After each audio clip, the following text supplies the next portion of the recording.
배우고 행동하며 가르치는 LDT 리더십 연구소 대표 쌤입니다. LDT 리더십 과정 40강입니다. 저희가 21강에서 조선 후기의 대표적인 리더 그리고 킹 리더십을 가진 정조를 시작으로 이 40강이 바로 조선 전기의 우리 역사상 조선 시대의 리더라고 당당하게 대왕이라고 말할 수 있는 게 바로 이제 세종대왕 그리고 영조대왕 이 두 분을 정기 후기로 나눠서 둘 수 있는데 정기의 세종대왕을 이제 40강에 하고 또 오늘이 어제가 바로 이제 한글날 날입니까?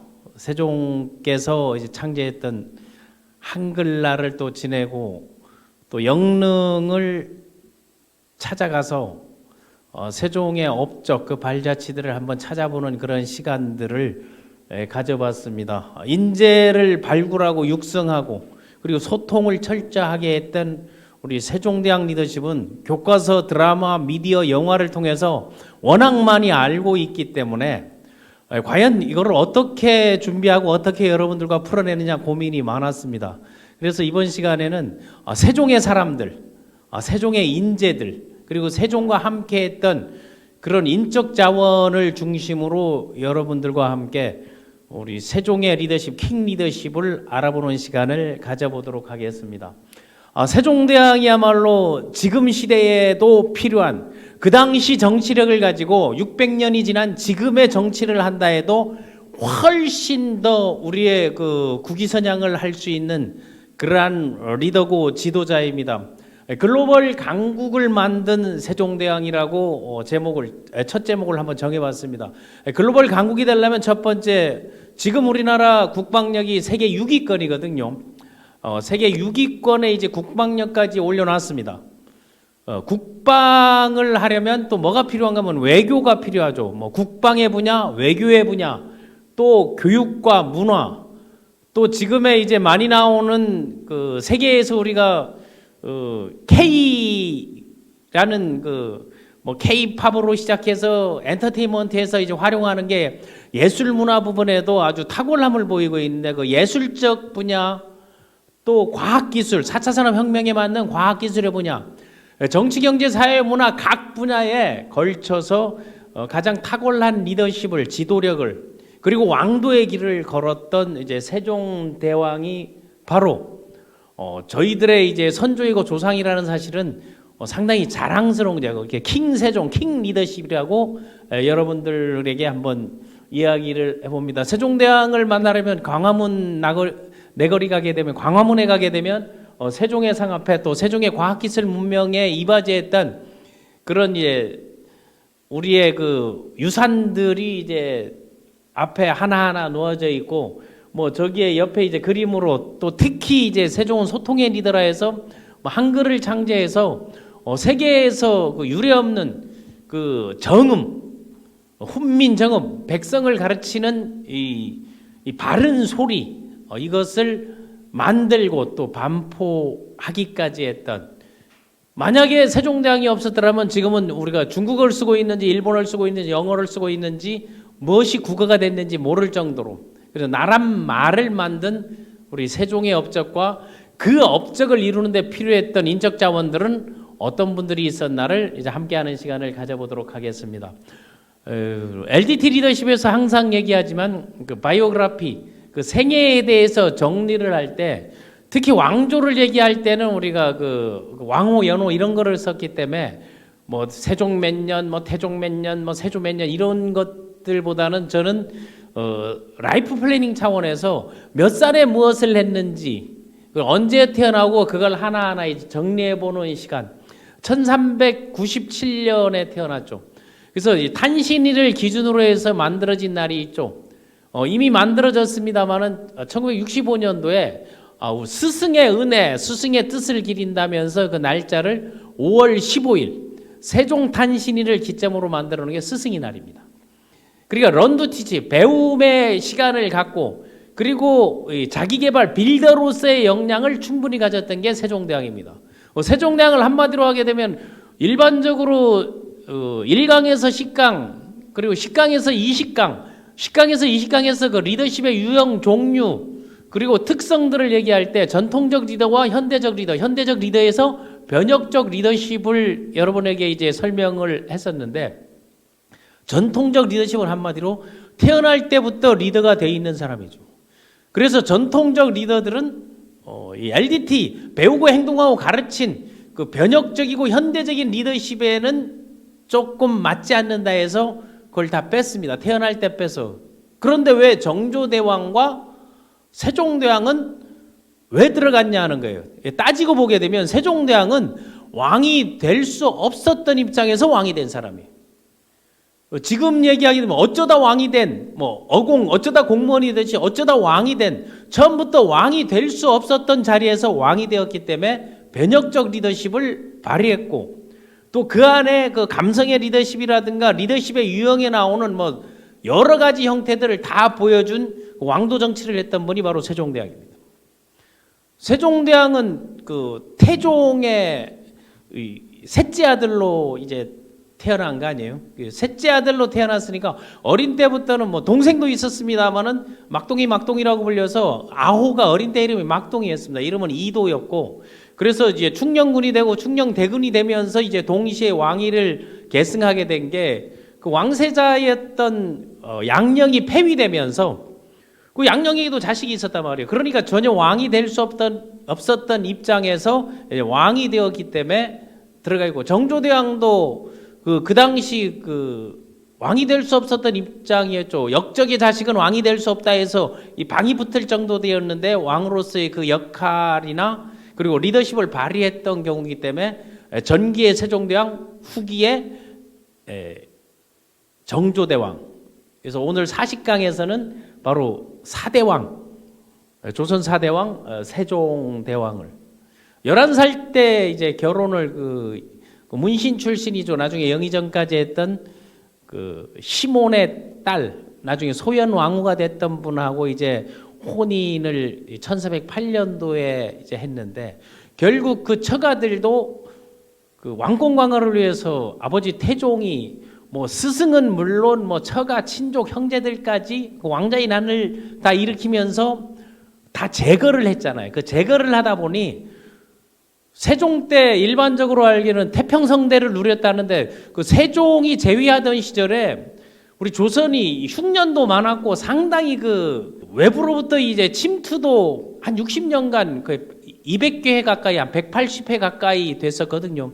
그런데 국방력 강화와 외교를 통해 가지고 그 이후부터는 그 외적의 침탈이나 외부로부터 이 공격이 없었습니다. 이제 그때 이제 그 외교관으로서 조선 통신사로서 박세성이 떴고, 또 이예라는 아주 출중한 우리 역사의 외교 중에 지금에 아주 필요한 그러한 그 대마도 정벌 기점, 그리고 일본과의 그런 무역 협정, 그거를 개해약조라 그러는데 그런 걸 다 주관했던 그런 탁월한 외교관이 있었고, 또 국방에 있어서는 신무기를 개발했던 신기전이라든가 지금에 활용되는 그 무기의 토대를 마련했던, 그리고 교육문화 창달의 지편전, 그 지편전을 통해 가지고, 지편전이라는 건 모을 집자의 어질현자거든요. 당시 조선시대에 그 과거에 보게 되면 33명을 뽑았는데 거기서 1등에서 5등짜리만 뽑아가지고 그 학습을 시키고, 그게 영조 때는 이제 규장각에서 멘토링 코칭을 했었고, 이런 또 경연을 즐겼던, 또 문화예술 분야에 있어서 한글을 창제하고 나란말 쌈이 이제 중국과 달라 문자어로 서로 사모띠 아니할세, 이거 나중에 얘기하겠습니다만은 그걸 만들면서 아주 우리 민족의 탁월함을 보였고, 많은 사람들이 교육의 기회를 제공해줬고 배움의 기회를 제공해줬고 그 소통할 수 있는 그런 장을 마련했습니다. 세종대왕의 그 업적들을 한 장으로 이제 정리를 한 게 바로 LDT 리더십에서 몇 살에 무엇을 했는가. 21살에 이제 왕으로 재직해서 1450년도 54세 3월 30일 날 승하하기까지의 그런 것들은 드라마, TV, 교과서 이제 많이 나와 있는데, 너무 잘 알다시피 이제 고려 태조가 조선 이성계가 조선을 이제 건국하고 그의 아들 중에 태종 이방원이 뭐 형제난을 통해 가지고 정권을 잡고 할아버지가 태조 이성계고 아버지가 태종 이방원이죠. 그래서 태조 이성계의 묘는 저디 그 동그릉 구리에 가게 되면 구리 그 동그릉에 가게 되면 태조 이성계 그 묘에는 억새풀이 상당히 많거든요. 제가 부부문화답사를 하면서 그 조선의 왕릉들은 다 세계 유산으로 들어가 있기 때문에 그거를 받고 그 아들 태종 이방원은 어디에 있는 거 하게 되면은 그 내곡동 세곡동 내곡동에 있는 헌능에 있죠. 헌능과 인능에 있는데 거기에 원경왕후하고 그 합장돼 있습니다. 거기에 있고 이제 세종의 묘는 여주에 가게 되면 그 영릉이라고 있거든요. 여주에 가게 되면 그 세종의 묘가 있습니다. 그런 것들을 한번 찾아가다 보면 여러분들이 그 역사적인 거라든가 뭐 제실로부터 들어가서 그 항상 역사문화관이 있거든요. 그 안에서 보게 되면 이런 강의를 듣지 않아도 우리의 그 조상들, 우리의 선조들이 어떤 역할을 했고 어떤 분야에 탁월했는지를 아주 디테일하게 잘 설명되기 때문에 그런 것들을 틈틈이 가족과 함께 이제 볼 것을 권합니다. 그래서 여기에 그 할아버지, 아버지, 우리가 라이프 플랜 채널에서 그리고 어머니가 여기 있죠. 이제 원경 왕후가 있고 요 밑에 이제 그림은 최근에 했던 태종 이방원이라는 드라마를 보게 되면 지금까지 이제 알아왔던 것보다 관점을 조금 달리하는 그 리더십을 좀 재평가하는 그러한 부분들이 많이 나와 있습니다. 그때 나왔던 분들이 또 세종 때도 다시 중용되고 다시 그 뭐 유배 같은 사람들을 다시 관직에 세우고 하는 이런 사례들이 많았습니다. 그래서 사람을 널리 아주 탁월함을 보였던 게 우리 세종대왕입니다. 우리가 독자적인 힘을 그 6대 군사 강국인데 그러한 기틀들의 이제 토대가 바로 국방 외교 부분에서 세종대왕의 그 지도력, 리더십 그런 것들이 가장 탁월했습니다. 그때 우리의 그 영토에 대한 선을 긋는 거 뭐 사군육진이라든가 그게 함경도 두만강 압록강 주변에 분명하게 우리의 경계선 라인 이런 것들을 만들어놨고 또 그 세종의 그 국방 한글이라든가 문화예술 쪽에 이제 많이 알려있고 과학기술에 알려져 있는데 세종은 국방의 부분에 뭐 초창기에는 물론 세종이 즉위하자마자 대마도 정벌이 있었거든요. 그 대마도 정벌은 엄밀하게 따지면 그 당시 즉위했을 때는 상황이 살아계실 때니까 태종 이방원이 살아있을 때 군사 국방의 부분은 태종 이방원이 관할을 했었고 그때 계획했던 게 이제 대마도 정벌, 태종의 이제 공신이었던 이종무가 대마도 정벌을 했죠. 대마도 정벌을 해서 우리가 그 노래에도 대마도도 이제 조선 땅이라는 것들을 이제 보였고 그 강원도 철원에 가게 되면 고석정이라고 있습니다. 고석정이 보게 되면 1억 년 전에 토대가 그대로 남아 있는데 그 한탄강이 흐르는 거기에 그 고석정에 보게 되면 세종 강무정이라고 있습니다. 이것도 뭐 제가 여러 번 자주 이제 틈날 때마다 거기 워킹하기 싱킹하기가 좋고 그 고석정에 가게 되면 또 임꺽정이가 도망 다닐 때 거기 와서 숨어 살면서 있었던 임꺽정 동상도 있거든요. 고석정 들어가는데도 또 역사문화관 강원도 철원이 한반도 중심이라는데 거기에 보게 되면 거기에서 그 영화 촬영도 많이 하고 그 산세가 딱 보게 되면 이게 우리나라에 이렇게 멋진 곳이 있었나를 느끼는 곳인데 저기 사진에 세종 강무정이 있습니다. 사군육진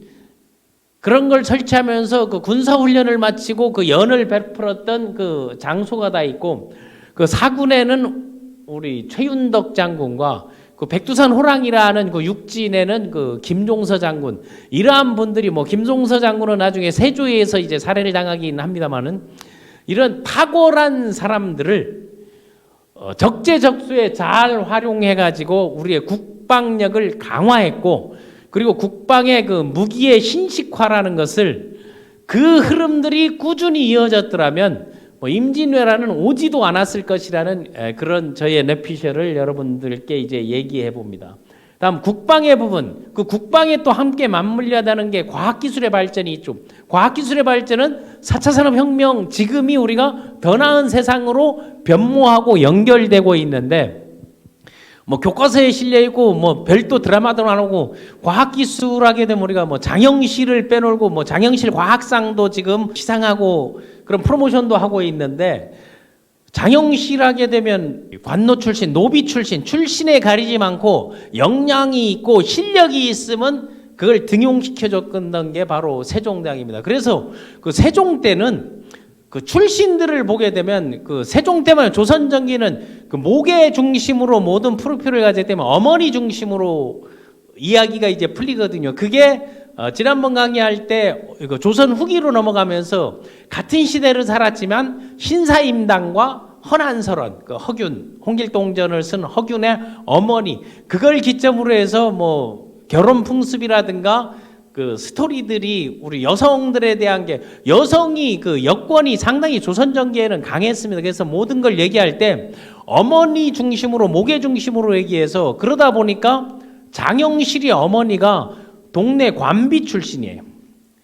동래연에서 관비 출신의 어머니였고, 아버지는 귀화한 분이죠. 귀화했기 때문에 지금의 중국에서 귀화했는데, 그 귀화하는 사람들에게 결혼을 시켜서, 원래 DNA 자체는 장영실 DNA가 친가의 뿌리가 그랬기 때문에 그 중국의 문화라든가 뭐 한자나 이런 거에 아주 강해가지고, 장영실이 그 지금으로 말하게 되면 이제 청와대의 소위 별정지간이었습니까? 그런 경우인데, 각각의 역할들을 너무 탁월하게 하다 보니 세종대왕이 우리 힘으로, 우리의 기술로 그 자주국방이라든 부분하고 우리의 그 과학기술의 발전, 문명의 발전에 워낙 책을 많이 읽고 글을 많이 있었기 때문에, 그때 소위 말하는 국가장학생으로 장영실과 이제 두 사람을 뽑아가지고 모든 비용을 대가지고 중국에 가가지고 어떻게든 간에 중국의 그런 그 새로운 문물들, 그 당시에 그 시계라는 게, 그 시간의 개념을 했던 게 아라비아나 이제 중국 정도였거든요. 그 두 개 나라 말고는 없었기 때문에 그런 시계라든가 아니면 농사 기술이라든가 과학 기술들을 어떻게든 간에 도면 이런 것들을 찾아가지고 만들어 와라 해서 그 기회를 줬거든요. 그래서 그걸 갖고 와가지고, 저는 뭐 그 영릉에 가서도 그 모형들이 다 있는데, 그럼 이거를 어떻게 무턱대고 장영실이 만들었을까? 뭐 도면이 있을 것이 아니냐 하는 거. 우리가 이순신 장군 때 그 거북선을 만들 때도 그 도면이, 나대용이 만들 때 서해 유성룡이 태종 때 이미 있었던 거를 그 도면을 보내줘가지고 준비를 할 수 있었는데, 그런 것들을 이제 철저하게 시켰고, 하나하나 우리 그 새로운 그 신문명으로 다가가는 그런 과학기술의 발전에 이바지한 게 또 장영실이고, 그런 로켓의 개념, 그리고 뭐 다발의 개념, 영화 뭐 신기전에서도 나왔죠. 그런 신기전을 이제 만든 사람이 그 최해산이었습니다. 최해산. 그 최해산은 누군가 하면 우리 고려 때 그 화약을 발견한 최무선의 아들입니다.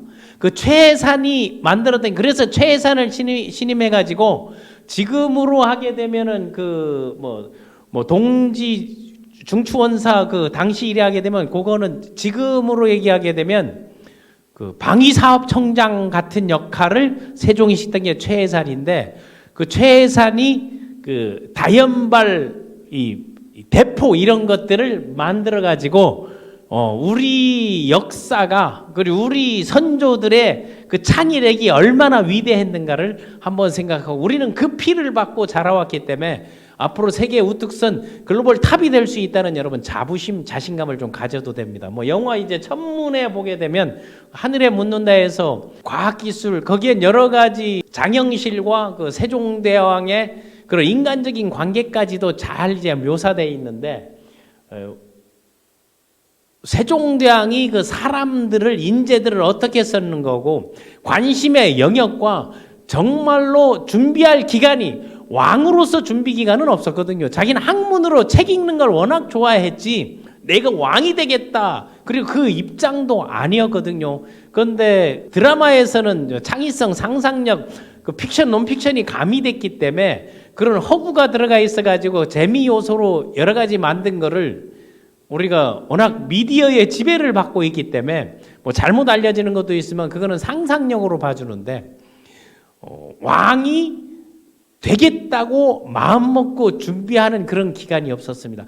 학습으로서 그걸 했기 때문에 과거의 원로들과 집요한 경연 그리고 집현전 학자들과 끊임없이 토론 그러면서 자기가 이해되고 알고 관철될 때까지 했던 그런 집요함 그것이 바로 뭔가면 민본 그리고 애민, 위민 정말 백성을 사랑하고 백성을 위하는 길이 무엇인지를 자신의 아버지 태종이 자기를 위해서 그런 그 국가 권력 강화할 수 있는 휘두를 수 있는 그리고 그것을 발휘할 지도력을 발휘할 수 있는 그런 토대와 여건에 대한 부담감이 더 신중하고 또 더 스트레스 받고 더 집요함을 가지고 지금의 이런 성과들을 만들어낼 수도 있었지 않았나 하는 그런 생각입니다. 뭐 세계에서 이제 많이 알려지고 뭐 우리가 이미 뭐 한글 뭐 날이 제정돼 있고 그 소통에 그리고 그 애민하고 자주 애민 위민 이런 것들을 그대로 녹여낸 게 나는 이 훈민정음 해례본에 나와 있다고 생각합니다. 우리의 문자를 만든 거 당시에는 우리의 말은 있었거든요. 그 말은 있었는데 문자는 중국의 문자를 썼기 때문에 일반 사람들 특히 이제 아녀자들 이런 분들은 글이라는 거를 몰랐기 때문에 하고 싶은 말도 못했고 상소문 못했고 탄원서 못했고 그리고 의견서 못했고 제안서 못했고 이런 것들이 전혀 없었는데 그 길을 열어준 그리고 수많은 보수 대신들과의 갈등과 부딪힘 속에서 끝까지 그거를 밀고 나가는 그런 정신력과 애민 사상은 진정 지금의 우리에게도 필요한 게 아닌가 생각합니다. 나란말싸움, 우리의 말이 중국과 달라. 우리 말이 중국과 이제 서로 달라. 문자와 그러니까 글로서 문으로서 문체로서는 서로 사마띠 아니할세 서로 이게 맞지 않고 통하지 아니할세 이런 정초 이런 까닭 이런 이유로 내가 새로 28글자를 맹그노니 내가 28글자를 잠호음을 만드니 사람마다 모든 사람들이 만백성이 쉽게 수빈 어겨 널리 사용케 함이니라 이거 해서 이제 반포를 한 거 아닙니까? 그러다 보니 지금 여러분 휴대폰을 보게 되면 글로벌화가 되어 있는데 가로 세로 만재로 그 문자를 칠 수 있는 글자가 영문자, 국문자 그리고 몇 개 글자가 안 됩니다. 중국어는 그거는 변환해서 써야 되고 쉽지가 않습니다. 그런 것들을 만들어낼 수 있는 글자를 만들어냈다는 것은 정말로 문화 창달 그게 예술적인 측면도 가미되어 있고 가로 세로 옆으로 뭉쳐 다 쓸 수 있죠. 또 하나는 모든 사람들에게 교육의 역량과 혜택을 줄 수 있다는 것을 보여줬기 때문에 교육과 문화, 교육 문화를 그래서 함께 이제 가거든요. 그 문화에 뭔가면 글자, 문자화되고 이제 변화를 화자거든요. 그래서 교육 문화에 이바지했고 많은 사람들이 지금은 뭐 24시간 소통할 수 있고 문자 줄 수 있고 그런 시대에 기틀을 마련했습니다. 그래서 한자를 만들 때 알아야 될 것은 초기에는요 한자가 없었어요. 그 농사를 짓는 농사직설 이런 것들도 전부 농민들에게 혜택을 주지만 그것을 교육을 시키라고 그 각 고을 수령들이 그거를 읽어줬습니다. 전부 한자로 돼 있거든요. 그런 한자로 돼 있어서 만백성들에게 혜택을 주는 게 뭘까 고민을 해가지고 초기에 그 교육 문화를 위해서 했던 게 저기 언행록 교과서를 만들어서 교훈서. 군신관계는 이렇게 하고 부부관계, 가족관계는 이렇게 하고 가족관계는 부자관계는 이렇게 하라. 그 삼강오륜에 그 나와 있는 거 아니에요. 그래서 거기에서 삼강 실행도라는 것을 실행도거든요. 도는 그림도자 아니에요. 삼강 실행도를 모든 사람들이 뭘로 알 수 있게끔 눈으로 봐가지고 문자를 몰라도 알 수 있게끔 지금 형태로 보게 되면 만화 형태로 만들었습니다. 거기에 그 삼강은 뭔고 하게 되면 나라에 충성하는 거, 부모에 효도하는 거, 부부간에 지켜야 될 그 고들정자 충효 정에 대한 거를 어떻게 하는지에 대해서 구체적인 그림으로 만들어낸 게 그 삼권삼책으로 되어 있는 이것들을 만들어 가지고 백성들의 교육의 길을 열어줬습니다. 그래도 안 된다 싶어 가지고 그러면 앞당겨서 이걸 준비해야 돼. 우리의 말과 의리의 글. 그래서 결정적으로 한글 창제의 동기가 나는 여기서 나오지 않았나 했다는 저의 생각을 얘기해 보는 겁니다. 그러기 위해서 집현전을 만들어서 집현전 학자들이 상당히 피곤하고 집현전만 들어가게 되면 첫 번째 승진이 늦어요. 그래서 완전히 숙성시키기 위해서 대표적인 게 그 한글 반포에 서문을 썼던 우리 뭐 정인지라든가 뭐 성산문, 신숙주 이게 다 집현전 출신들이지 않습니까? 조선의 인재라는 최고의 인재들을 훈련을 시키고 학습했던 그 집현전을 만들었고 또 그 안에서 함께 토론하고 경연했다는 사실, 배움의 자세 그리고 실제 실행할 수 있는 것들을 직접 만들어 가지고 그거를 굽어 살피고 그리고 만백성을 가르치고 그리고 신하를 가르치고 그들의 또 역량을 발휘하게 했던 교육문화 소통의 길을 였던 우리 킹 세종의 리더십을 또 생각하고, 또 하나 외교의 부분, 외교 사절의 부분에 있어서 우리 역사상 난 최고의 외교 전문가는 바로 여기에 있는 대마도 정벌을 하고 다음에 이제 개약조를 체결한 이해 선생이라고 딱 생각합니다. 그 이해 선생이고 또 최초의 통신사라는 그 해외에 나는 그 공식적으로 보면 외교관이었죠. 최초의 그 외교관이 우리 율정 박서생 선생. 그 율정 박서생 선생은 그 야은 길제, 뭐 길제라든가 뭐 정몽주라든가 뭐 황희도 마찬가지입니다만은 뭐 기다 아니다 여러 가지 설이 있습니다만은 그 두문 72현이라고 해가지고 조선이 건국될 때 그 고려의 충신들이 조선 건국에 반대해가지고 그 전부 두문동에 들어가 버렸습니다.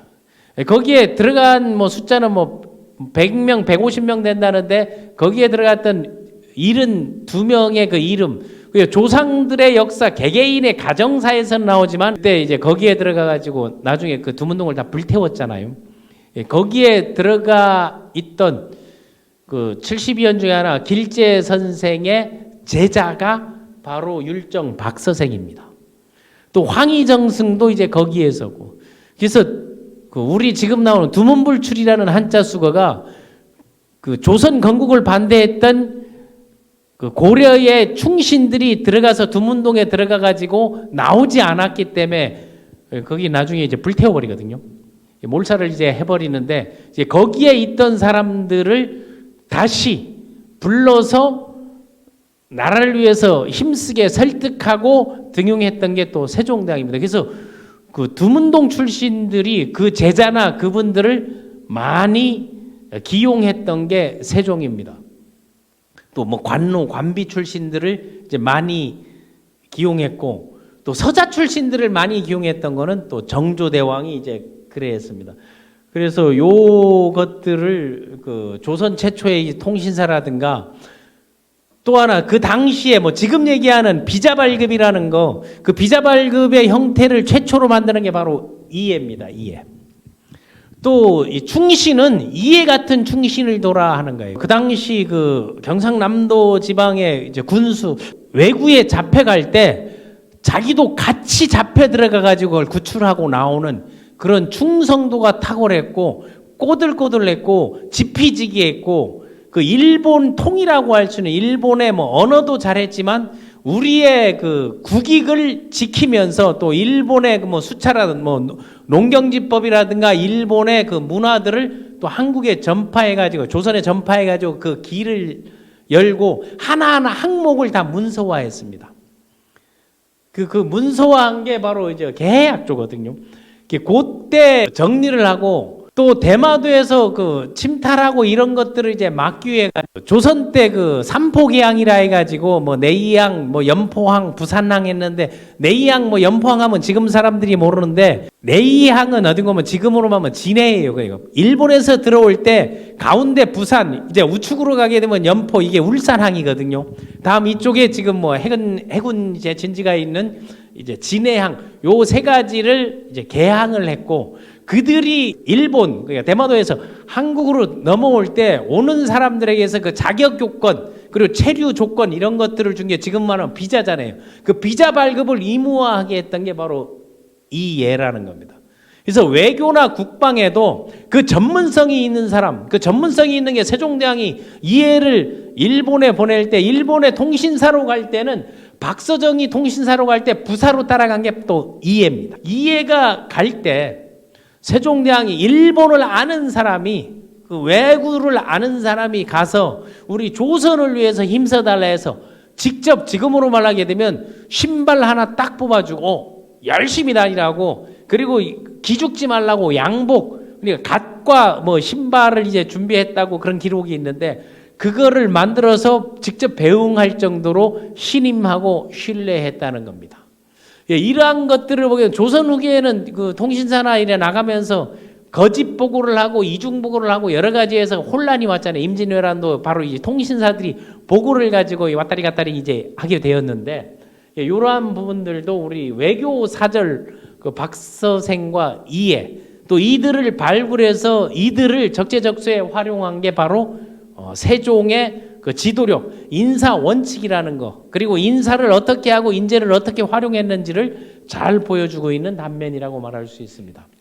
또 하나 그 예술 부바에서 뭐 지금에 이제 나오는 사람들이 얘기를 하는데 절대응감 하는데 세종이 진짜 절대응감이었습니다.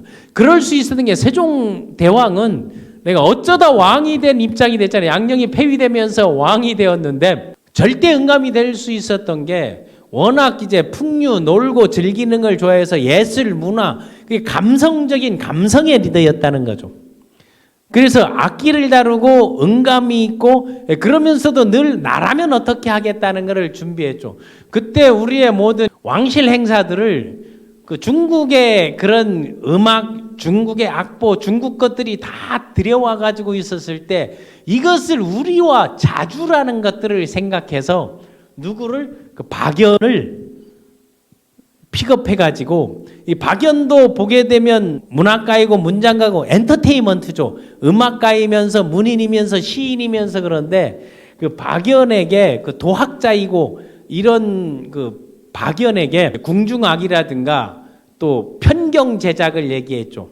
그 편경을 돌로 만드는데 그 소리를 정확하게 우리의 악보에서 그 세종실록 악보라는 거에 나온단 말이에요. 그 뭐 전통 저는 뭐 음악에는 이제 문외한인데 그 전통 그 음악을 하시는 분들 보게 되면 옛날에 이런 게 뭐 악 뭐 이런 것들이 이제 많이 이제 학습하고 하는데 궁중 음악을 그 악 중심으로 이제 정비하는 그 토대를 만든 거죠. 조선 때도 뭐 외국의 베토벤이듯이 조선 3대 악성이 있었거든요. 아마 의륵이라고 들어보셨게 뭐 왕산악이라든가 박연 이렇게 둘 수 있는데 이때 박연이 그 소리에 대해서 얼마나 이제 고수였는가 하면 소리를 제대로 알게 되면 소리를 가장 잘 듣는 사람들은 보지를 못하는 사람이다.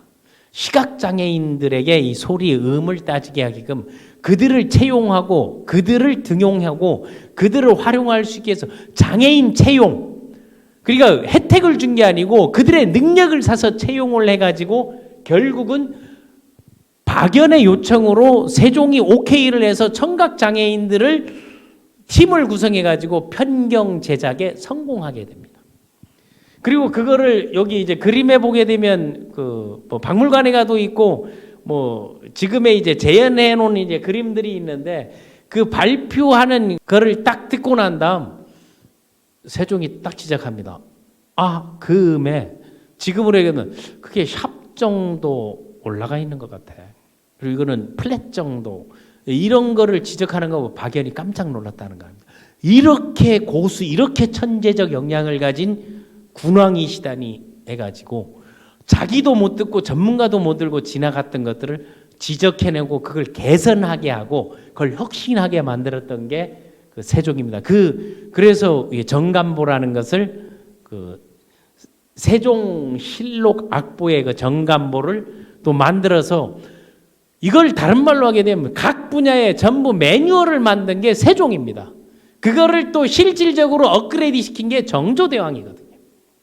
그래서 실학 중심, 실학의 토대, 그 실학이라는 건 실제 실사구시할 수 있는 그런 토대들을 농사라든가 각 분야에 있어서 하나하나 전부 그 관료들에게 그런 오다를 내리고 그런 책임을 부과하고 그 일을 끝까지 하게 만들었던 그 세종은 따지면 워커홀릭에 해당되는 것도 맞습니다. 그러니까 세종이 워커홀릭이니까 임금이 부지런하면 누가 피곤해요? 신하들이 피곤하죠. 그 신하들이 다 워커홀릭에서 제발 나를 그 사표를 받아주시옵소서 상소를 올릴 정도였다고 합니다. 그런 그 신하들 중에 대표적으로 오래 롱런하고 그리고 우리의 그 인사정토, 인사 제도를 통해서 국가의 운영 시스템화하는데 그 일조한 두 명의 재상이 있죠.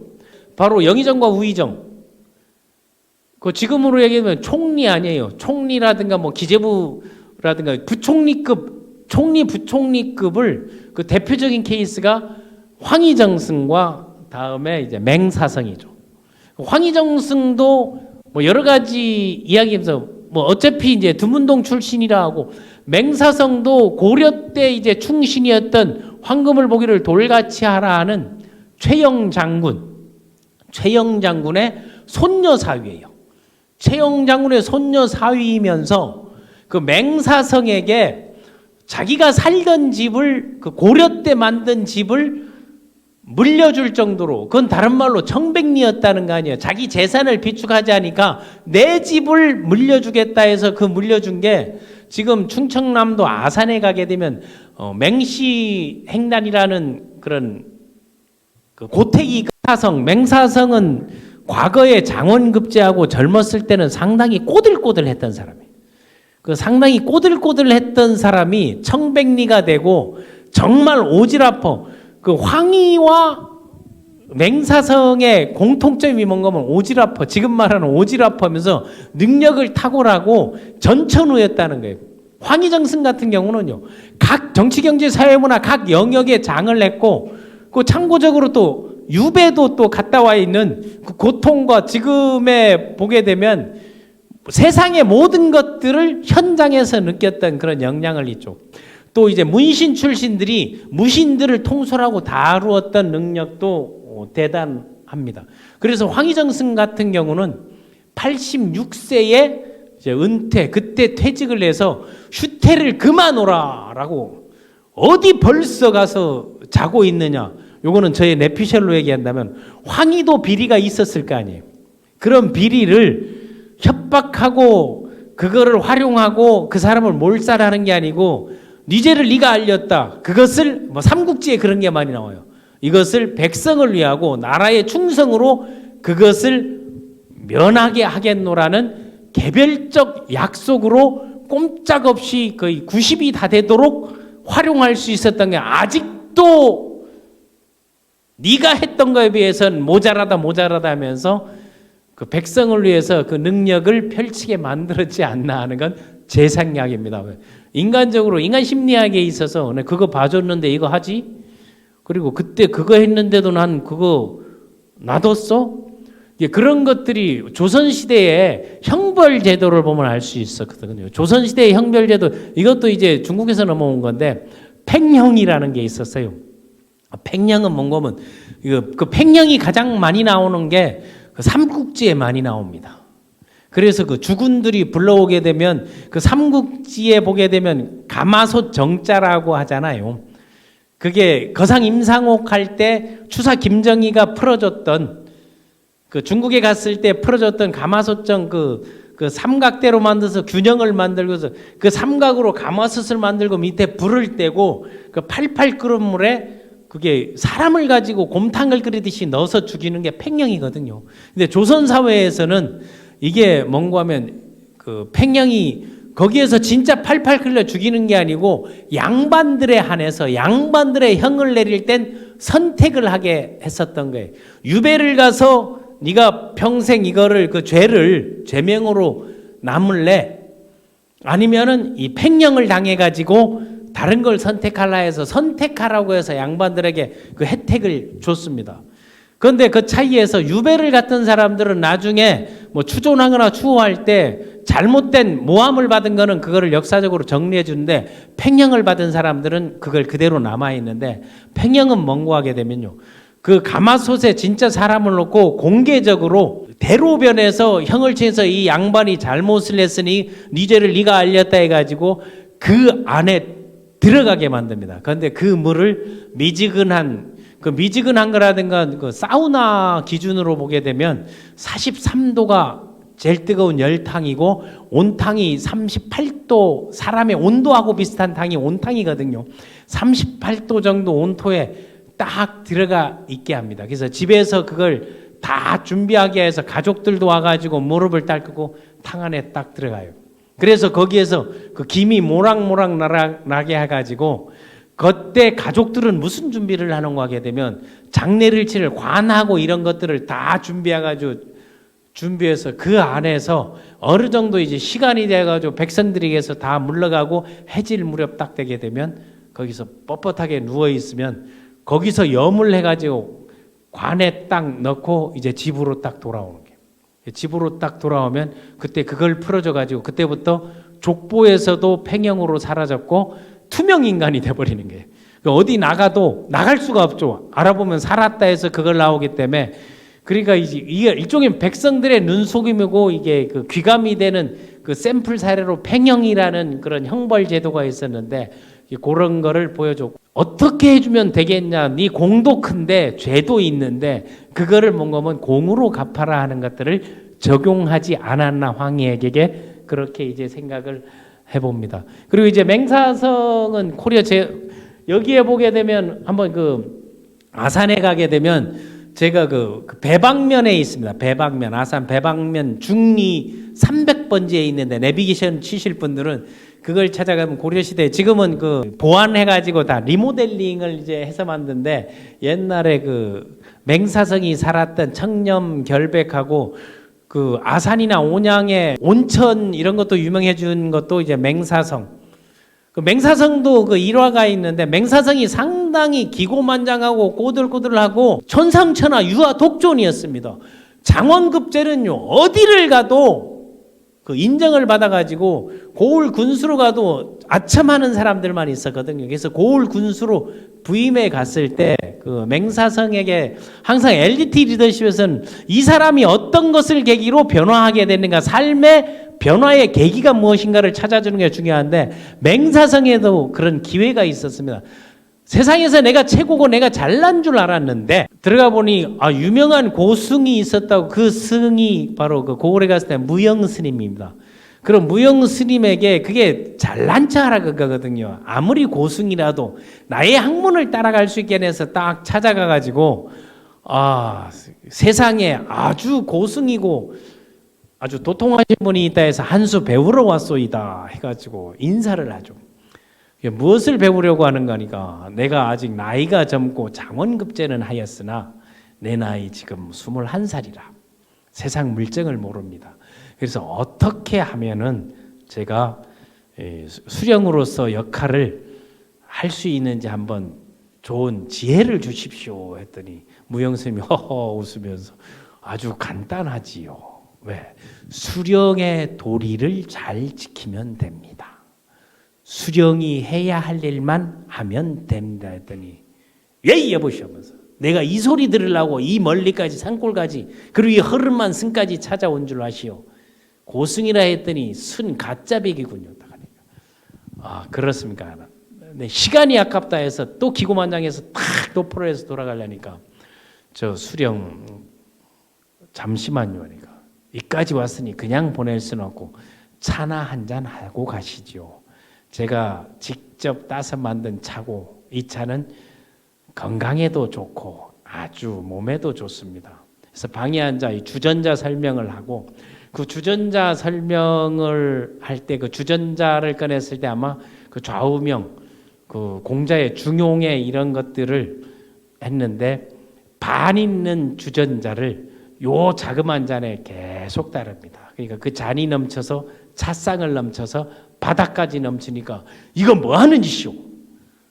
좋은 차라면서 이래 넘치게끔 이제 정신이 빠져가지고 이제 눈까지 멍게요 딱 그랬어요. 그랬을 때 무영 스님이 얘기를 합니다. 이 수령께서 좋은 일을 하는데 아무리 좋은 것도 말입니다. 아무리 좋은 차도 이게 차고 넘치니까 구정물만도 못하는 게 되지 않습니까? 그때 물어보면서 내 뭔 말인지 알았소. 그리고 이제 그 부끄러워서 요즘 이제 표준어로 얘기하면 쪽팔려서 탁 돌아가지고 나가다가 그 작은 문에 이마를 그냥 들이받습니다. 그리고 넘어져서 꽈당하니까 무영스님이 웃으면서 성질이 급하시긴요. 그 문을 보고 조금만 고개를 숙이고 낮춰서 갔더라면 피는 나지 않았을 텐데 그때 돌아서서 무슨 뜻인지 알겠습니다 하고 자신이 돌아오면서 거기에 그 불교의 정신, 오래된 불교의 정신, 그게 오렐 고자, 오래될 고자에 불교 불자를 써서 고불이라는 호가 맹사성의 호거든요. 그걸 잊지 말자 해가지고 그때부터 겸손하고 백성의 도리, 백성에게 해야 될 것들을 잘 지켜서 청백리로 꼽힌 게 바로 이 맹사성입니다. 그래서 이 맹사성에 대해서도 한번 우리가 그 눈으로 직접 백문의 불여일견이라고 한번 찾아가서 아산에 가게 되면 고택하고 그 온천에 가고 이런 것들을 하고 그 또 이 맹사성은 사근육진하고 이제 김종서 장군과 김종서 장군이 백두산 호랑이라고 얘기했는데 김종서 장군이 상당히 기고만장했었거든요. 그러니까 세조가 쩔쩔맬 정도로 그래서 그걸 제거해버리는 것이 나왔을 때 그 회의할 때도 이제 뜩 빼딱하게 앉아 보고 있을 때 황희정승이 김종서 장군 앞에 김종서 장군이 황희에게만큼은 정승에게만큼은 꼼짝을 못했던 그 일화가 있는데 그게 빼딱하게 이래 앉아 있으니까 그 황희정승이 얼마나 그 능글능글하고 너그럽고 오지랖이었는지 여봐라 딱 해놓고 저기 그 김종서 장군의 책상 다리 하나를 베어서 바로 맞춰줘라. 의자가 비틀어져 있으니 사람이 비틀어지게 보이지 않느냐. 그거를 잘라도록 하라 했더니 김종서가 바로 앉으면서 내가 이 전쟁에 하도 나가가지고 허리가 이래가지고 그렇습니다 해가지고 변명을 하고 그 다음부터는 황희의 말이라고는 누군가에게 그 한마디 촌철살인이 계기가 있었던 게 그리고 그런 걸 받아들이고 누군가 지적했을 때 그걸 받은 사람들은 국민의 지지를 받고 지적을 했을 때 그걸 변명하고 탓하고 나쁜 얘기로 하고 뭐 그런 이유를 택도 아닌 말도 안 되는 얘기 조롱거리를 만드는 사람들은 역사적 비난을 당한다는 사실을 리더십 강좌를 통해서 또 한번 여러분에게 강조합니다.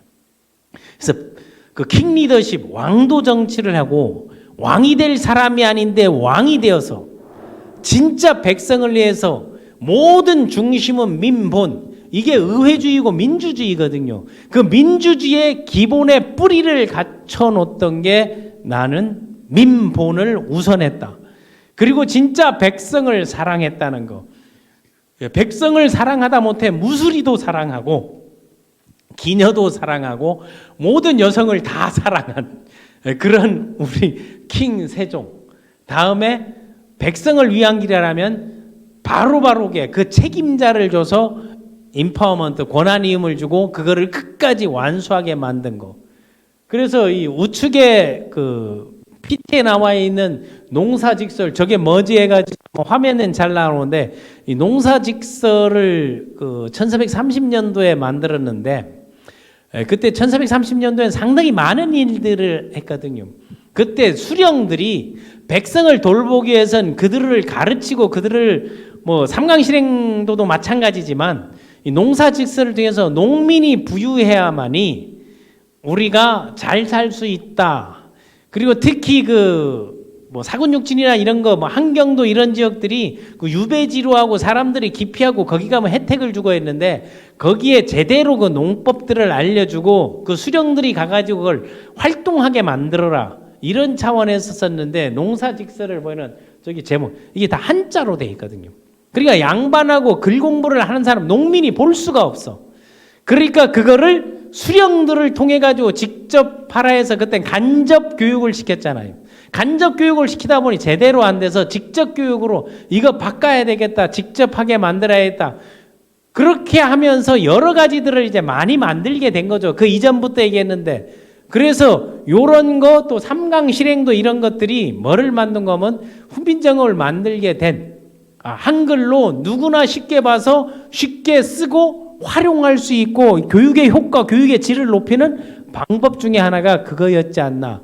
수령들이 다 하는 사람도 있었지만 그걸 제대로 하자고 과거에는 그 대신들이 다 전천후였거든요. 영영 뭐 병조에 있다가 다시 이쪽에 뭐 집현전에 갔다가 문무를 다 겸비하고 이렇게 이제 만들어 놓고 했었는데 정말로 임금의 도리가 무엇인가? 그리고 백성을 살아가는 길이 무엇인가? 그리고 누구에게나 쉽게 전달하고 소통할 수 있는 게 그게 가장 큰 업적은 교육, 문화, 소통, 한글 창제라고 볼 수 있는 거고 그리고 그거는 교육, 문화 그리고 후세를 생각했다는 역사를 생각하던 역사 의식이 상당히 강했다는 거. 그러니까 기록이 가장 많았고 모든 세세한 것까지 기록하라 했었고 하고 다음에 취약계층의 복지들, 그 복지의 부분들이 지금 복지 예산 문제로 여러 가지 얘기들이 나오는데 취약계층의 복지들하고 지금보다 그 당시 복지가 좋았습니다. 그러니까 노비들, 관노들에게 출산 휴가를 100일씩이나 줬습니다. 그러니까 지금 이게 뭐 지금보다 더 앞서갔다는 거하고 그리고 출산 전 만삭이 됐을 때는 30일 전에 그걸 나중에 추가해가지고 출산 전에 가가지고 몸을 만들고 하는 게 중요하다 해서 그걸 추가했고 그리고 집에서 돌봐줄 사람이 없잖아. 그 노비들 집안 다 나오니까. 그러니까 남종, 그 노비의 남편에게도 휴가를 같이 줬습니다. 그 휴가를 남편에게도 주고, 그러니까 양반들은 자기 배때기, 소위 말하는 그 고위공직자들은 지 배때기를 채우기 위해서 양반들도 휴가를 주십시오. 그 지랄을 했던 거야. 그래서 양반들도 휴가를 주라고 지랄했을 때 세종대왕이 얘기를 하기를 양반으로서 그 도리를 다하는 길이 무엇이드냐. 그리고 휴가를 준 근본적인 이유를 생각하고 본질을 생각해. 무식한 놈 같다 그랬지. 옛날에는 진짜 그렇게 하잖아요. 우리 글을 만들려면요. 쌍기역, 쌍키역 이런 게 다 들어갔기 때문에 세종이 거칠고 까칠한 표현들을 많이 하지 않았나는 몇 표실이고 뭐 최근에 뭐 미디어에는 그런 것들을 지랄하나 이런 것들을 이제 직접 보여주기도 한 것을 보게 되면 특히 이제 고기를 좋아하고 술을 좋아하고 이런 먹는 거를 식탐을 즐기는 사람들은 입이 좀 거친 맛이 있기는 있습니다. 분명히 보게 되면 그런 게 있지 않나 이제 생각하는데 뭐 혈액형은 O형이지 않나 이런 생각도 이제 가져보는데 양반들에게 그 본질을 생각하라고 얘기했던 게 뭔가 하면 왜 노비들에게 휴가를 주는 이유를 아느냐 그리고 왜 가족들에게도 그걸 주는 이유를 아느냐 그거에서 반대의 상소를 그렇게 할 수가 있느냐 니들은 아기를 낳아도 종들이 있어가지고 옆에서 다 케어를 해주고 그 혜택을 보고 있지만 노비들은 자기 아니면 안 되지 않느냐 취약자들, 노인들 자기 아니면 안 되지 않냐.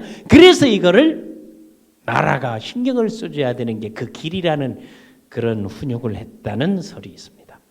예, 그만큼 복지를 생각하고 그리고 그 당시에 보게 되면 뭐 본인은 뭐 55세를 못 넘겼지만 뭐 90 넘은 사람들이 많았거든요. 90 넘은 사람들이 누구 뭐 황희정승 같은 경우들 이제 그렇잖아요. 90만 넘게 되면 모든 거에 면피를 줬습니다. 그러니까 경로 우대를 90 넘게 되면 세금이고 뭐대 이런 것들에게 어떤 것들도 다 면제를 시켜줬던 그런 정치를 했고 또 하나는 100세가 되게 되면 벼슬을 내렸습니다.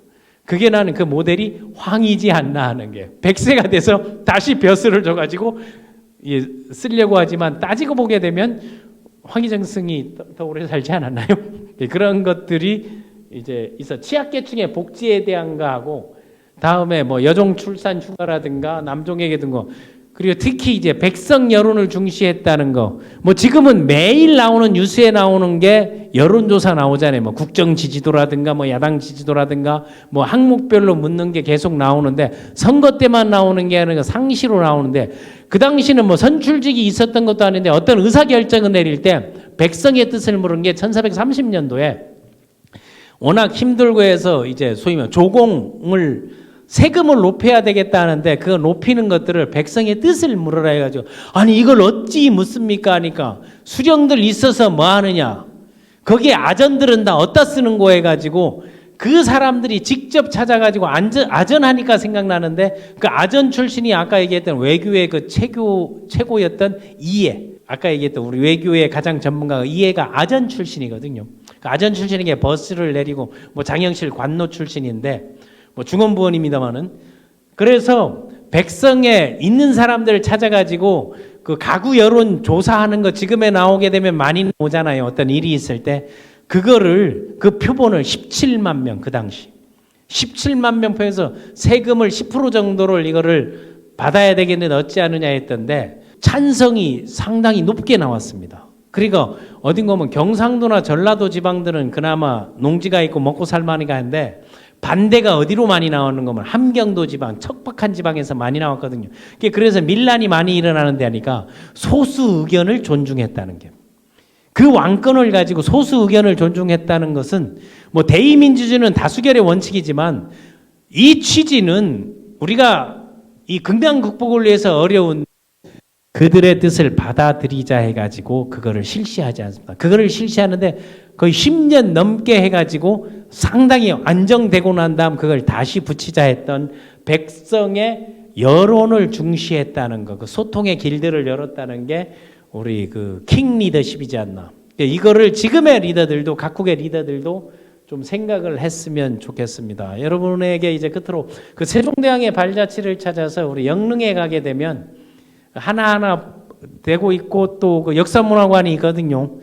뭐 제실도 불타가지고 또 새로 만든 제실 앞에서 찍었는데 그 제실은 책방으로 글방으로 만들어가지고 가족 단위 와가지고 독서 토론 가능하게 돼 있으니까 그런 걸 이제 볼 수 있고 이게 세계 유산들은 그 세계 유사관이 있고 세계 문화유산이 있거든. 그런 유산들은 하나하나 찾아가서 이번에 가서 이제 그 왕릉도 찍은 건데 그걸 모를 때는 이제 지폐 10,000원짜리 모델이 그 지폐인데 거기에 보게 되면 뭐 측의기가 앞쪽에 있고 뒤쪽에 보게 되면 혼천의가 있습니다. 혼천의가 있고 이 천상열차 분야지도라고 천문에 이게 바탕이 됐죠. 조선시대 천문도거든요. 그 천문도를 봤을 때 조선에서 한성에서 보는 거하고 베이징에서 보는 게 나오니까 시계를 만들었을 때 그 시차가 있는 1년이 365일이 아니고 365일 아마 그 48시간가 그래야 되는 거예요.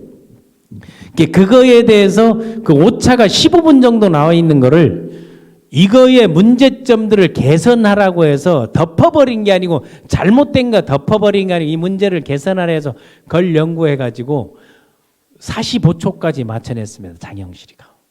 그러니까 그 당시 그 15세기에 전 세계에서 시계를 그 1년 365일 딱 맞춰주는 뭐 5시간 48분 뭐 46초인가 정확하게 지금 왔다 갔다 하는데 1초 차이로 맞춰가지고 아라비아, 중국 다음 세계 과학 강국으로 그 정밀도를 높이고 국위를 선양했던 게 잘못된 거는 반드시 바꾸게 하는.